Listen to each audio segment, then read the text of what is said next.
Hi there, my name is Rosanabe Dororai for short, and you're on to Read and We Try. So you're welcome to the month of April again. This is our second topic, and we'll be talking about what we can do when we recognize some signs during this COVID-19 stay-at-home period or self-isolation period. When you notice some signs of unhealthy or toxic stuff in our marriages or relationship. I would want to talk first communication, because communication is the basics of every relationship. So I want to talk about proper communicating.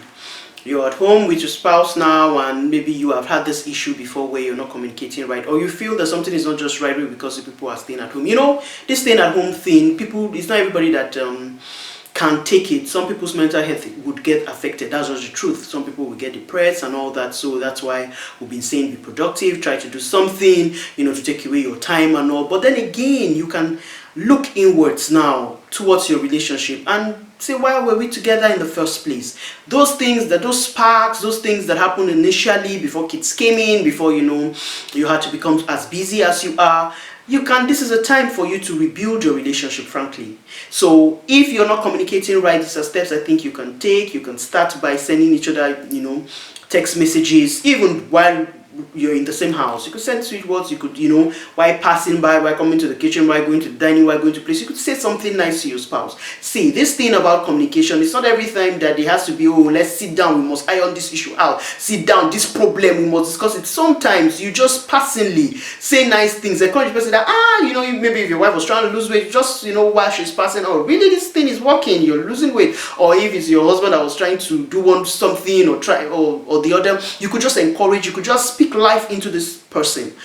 With time, the person sees that, admits the person's flaw, because of course nobody is perfect.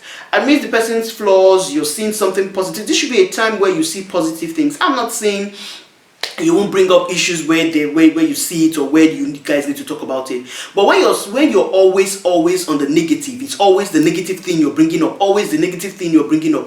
Even when you're genuinely saying something, the person's mind will be locked up. The person won't want to listen to you, because it'll be like, this person wants to come with trouble again. And that's how the person will be praying for this COVID-19 to be over, so the person can run out back to the office or wherever the person used to be. So this is, even in as much as you want to say something, you want to correct something, it's a time to say positive things to your spouse. And we ladies, I understand that maybe now your husband is more at home and all that, and so this is the time you want to get back at him, maybe where he wants to talk to you now, because of course he's bored, so he has to look for someone to gist before he goes mad. And maybe he wants to talk to you, and you answer saying, it's now that I'm around Abi, because COVID-19 has made you to stay at home now, so you want to talk to me and all that. See, love counts no wrong. Just forget about that. The most important thing is that, right now he's willing to talk. So talk to him, be nice, and you guys can sort this out. This communication thing is no-brainer. It's just, I understand that I am stuck with this person. I understand that I love this person, or I understand that I love the person before. Whatever it is okay.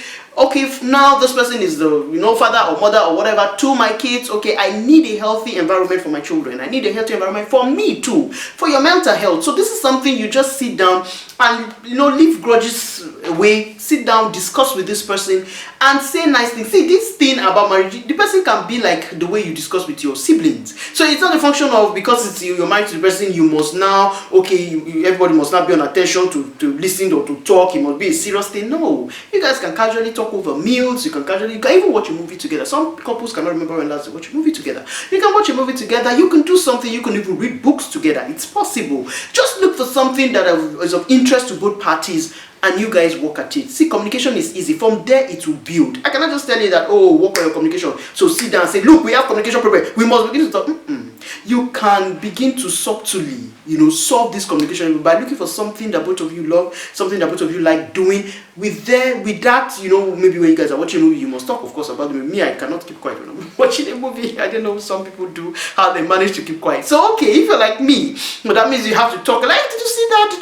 You have to talk. Or if it's a book, or if it's your religious, if it's a Bible or something, just something both of you like that you can talk about and communicate. And the next one on this video, I'm just going to talk about two in this video, because I really need you to this is a call to action. If you truly know that you have communication problem, please just try these tips that I've said. Look for something. The person is passing, say something. Don't just listen without talking, without putting it to action. And please comment, let me know how you're really spending this COVID-19 with your spouse. What are you guys doing together? What are you yourself, self improvement, self-development? What really are you doing? I'd like to know, because you listen to me. Let me know something about you too. So you could write in the comment section, or you could please share this video with someone, but let me know what you're really doing to help you stay sane, because it's really crazy, where you know that okay, you really can't go out how you would have loved to. Even those people who stay at home normally, but at least you're not confined. This is just like, I want to go out but I really can't, or I have to calculate how I go out and stuff. So let me know how you're spending it. And then the next one that I really want to talk about is this guilt tripping thing. It comes in line with communication, that's why I'm sharing it. But please, I want to advise, don't miss the next video. It's going to be hot. Anyway, so guilt tripping. What's guilt tripping? Guilt tripping is when you're trying to shift responsibility. You're trying to blame me for things, for your action. Somebody is trying to blame you for their action and say, oh, it's because of you I keep late nights, or it's because you don't look nice anymore, you don't dress nice anymore, you're now fat, that's why I have a side chick. They try to guilt trip you that is something that you ought to be doing or that you were doing before that is making them behave, or that is responsible for their current behavior.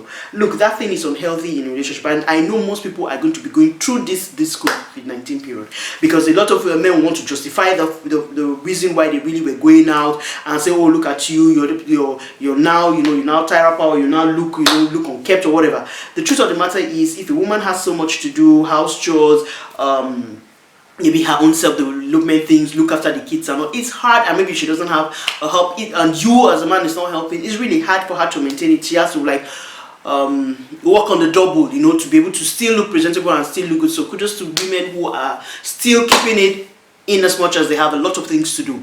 But you men, now that you're at home, you can help out with that light bulb. You can help. It won't kill you. If you have, of course, people, maybe you have servants or you have relatives who can help, fine. But you can also, it's part of the bonding this COVID-19 period. Maybe she's cooking in the kitchen, yes, everything has been cut, everything has been said, so you really don't have to come and do anything. You could just sit there and talk and sit there and say, oh, this is your stew, or this is your whatever that you're doing today, it smells nice. You could just bring up a conversation. It's still the same thing I was talking about communication. You could just find something.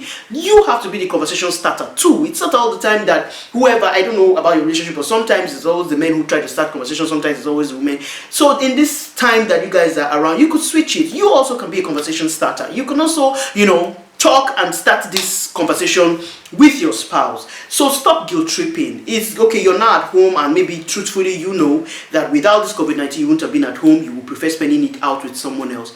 Look inwards. Why would you prefer spending it out with someone? If it's that okay, this person doesn't look nice, this person doesn't look kept, or you don't like the way the person runs their mouth or whatever, this is the time to iron it out. This is the time to subtly, jokingly, say what you need to say, so that it comes across. Communication is when you're talking to me and I understand you, not when you're talking to me and I'm interpreting it different ways, or I don't understand what to say. So make that person understand. Speak to that person in the language that the person can understand. Stop guilt tripping people. Stop making people feel that they are responsible for the way you're acting. You're a grown person.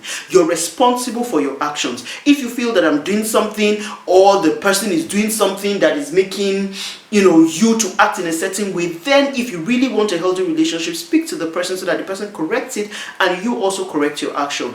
Guilt tripping someone is really wrong, because it makes the person have low self-esteem, it makes the person feel inadequate, and you can't get all the love out of such a person when you're always guilt tripping the person. So please, if you're the type that guilt trips your wife, or guilt trips your husband, or guilt trips who you are in a relationship with, stop it.